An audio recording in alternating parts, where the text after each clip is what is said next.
Hey everyone, it's Diego Reyes for CNN Philippines 10, where we break down major stories from here and abroad into bite-sized facts in 10 minutes. This February, love is in the air, especially for the city of Manila. Just in time for Valentine's Day, a study discovered that love is expressed most frequently in Manila than in any other capital city in the world.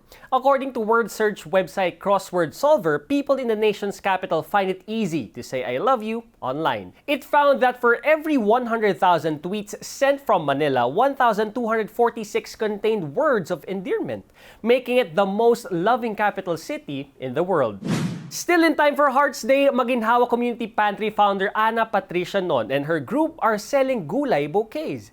The bouquets include several veggies which are truly an eye-catcher. Apart from being affordable, healthy, colorful, and sweet, Non says the Gulai bouquets weigh almost 5 kilograms. It's also for a good cause because the proceeds will be used on Gulai rescue operations to help Filipino farmers. Since it's all about love, get some tips and be inspired by a love story that has stood the test of time. Kung gusto nyo ganito itsura yung 30 years, 40 years, 50 years, marry your friend, marry somebody you can be yourself with. I'm Pancho Joaquin. Hi, I am Marites Joaquin. Been married for 30 years. We got married in 1992. 1992. We had our first child in 93, our second child in 94, our third child in 95. I rested 96, the fourth child came in 97, I rested, and then the fifth child came in year 2000, and lo and behold, we were surprised, another one in 2003. Masaya, you know, you marry somebody that you really love. Madaming struggles. Ang struggle naman usually dyan is financial. Financial lagi. Kasi nga, ang bilis lumaki ng family namin. I was working in the airline. I was earning pretty well. And then he was starting lawyer. Okay naman. I was earning much less. Yeah. Any couple, hindi man issue yan eh. Diba? Who's making more? It's really more like, how were we together in the time of struggle? We're very thankful that our marriage is very built on solid ground, which is the word.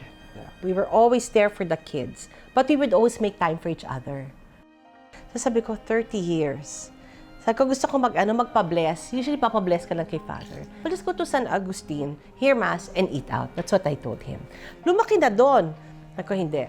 Tawag akong San Agustin. Renewal. Wala siyang alam dito, ha? So siya, anong gagawin ko? Dumating ka lang. It was so nice. So picture, ganyan. But the wonderful dinner, we had cocktails after with the view of the bay. Make sure you find a partner who'll bring out the better version of you. Diba? Yung nai-inspire kang gumawa ng mas mabuti pa. And then communicate. Communication is key. Always pray together.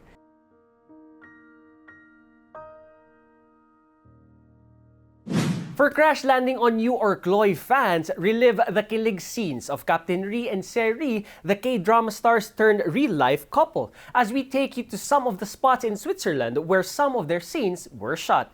This is Lake Brienz, in a small village called Eiseltwald, a 1.5-hour ride from Zurich.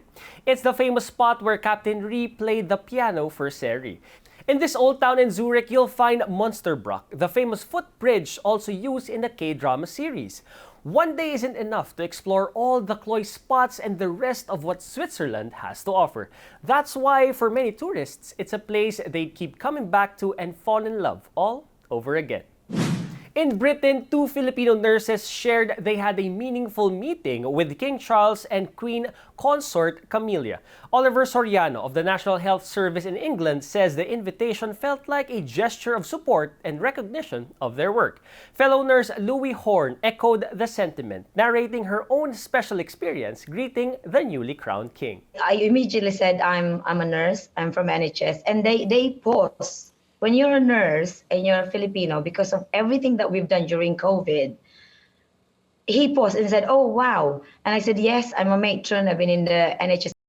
Precious Liaño and Alex Baluyot are not just couple artists but community helpers as well. They run the Art Relief Mobile Kitchen, a volunteer group that gives aid to victims of calamities through hot meals. The couple says hot meals serve not just the affected community's empty stomachs.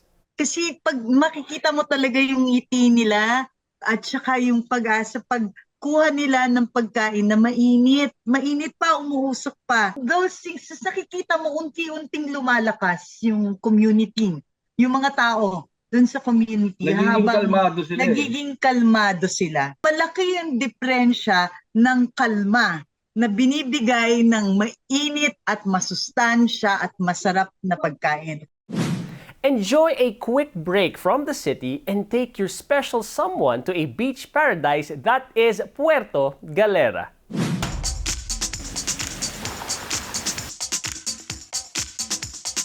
High tides and good vibes.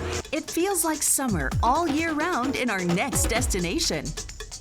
A visit to this beautiful island is now just hours away. Travel by land using the South Luzon Expressway and Star Tollway to head over to the Batangas port.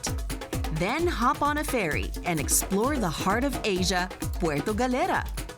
We are one of the world's most beautiful bays in the world since 2005, and we are a man and biosphere reserve since 1973. You know, Puerto Galera is 100% tourism-dependent town. Ang mga turista po, balik po ng balik dito dahil natutuwa po sila lalo sa mga disenyong hindi po nila alam kung paano po yung gawin. Tradisyon natin Pilipino, pag nagbakasyon sa ibang lugar, nagdadala ng pasalubong. Umusbong yung pagdating ng turista, medyo umangat na yung kabuhayan ng Puerto Galera. Transportation is the single important thing in tourism industry. Kung wala tayong mga transportation in the roads and the linkages going from their house to their destination and going back to their house, there's no tourism industry. So it's the most important factor in tourism development. Puerto Galera, which means Port of the Galleons, is undeniably a treasure chest of discoveries. A beach paradise just hours away from the metro. In sports, Pido Harencio goes back to his first love. He is returning to call the shots for his alma mater, the University of Santo Tomas. The Growling Tigers' former star guard was named as the team's new head coach for UAAP season 86. Now he will be tasked to revitalize the Growling Tigers, who finished last in the UAAP season 85 with a lone victory.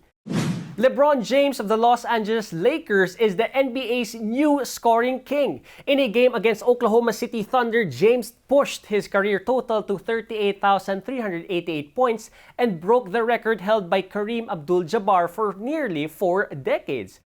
It's a historic win for pop superstar Beyoncé at the 65th Grammy Awards. Queen Bee now has the most Grammys ever after getting her 32nd for her album Renaissance, which was hailed as the best dance electronic music album. Beyoncé was nominated for 9 Grammys this year. Some local government units are offering Valentine's Day treats. In Imus, Cavite, 3 couples will win a free date in a grand hotel. Just share your most memorable love story, including a photo of your special someone. A free date also awaits couples in Maragondon, Cavite. 5 couples will win 1,000 pesos for a cafe date. Just tell why you want to be with that person on Valentine's Day. And because love wins, Barangay Loyola Heights Pride Council in Quezon City also has a special treat for the LGBT community. It's a free samgyup date for the most moving story. And now for 10-second trivia. Which love gesture relieves physical pain? Cuddling, holding hands, hugging, or kissing? Cuddling with the person you love can relieve physical pain. The action releases the love hormone, which is known in science as oxytocin. And that's it for CNN Philippines 10. I'm Diego Reyes, giving you news you can use, news you can trust in 10 minutes. Thanks for joining me today. Happy Valentine's, and see you again next time.